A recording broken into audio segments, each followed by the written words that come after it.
In 1918 the state government initiated construction of the butter factory on Peel Terrace.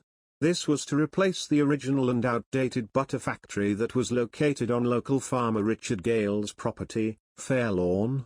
Built in 1898, this was the first butter factory to be established in Western Australia.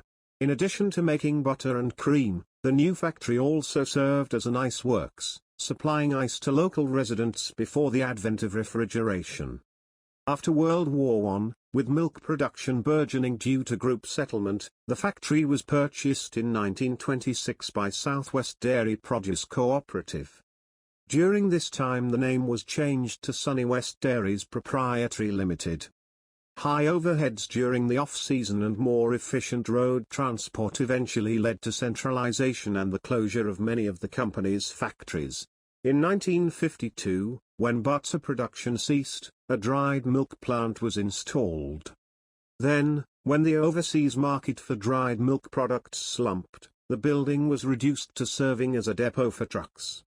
Operations finally ceased in July 1973. Unable to find an alternative economic use for the building, it was vested to the Busselton Shire Council for the benefit of the community. While a small portion is leased to the Pottery Club, the remainder of the building and the surrounding grounds has been taken up by the Busselton Historical Society Incorporated.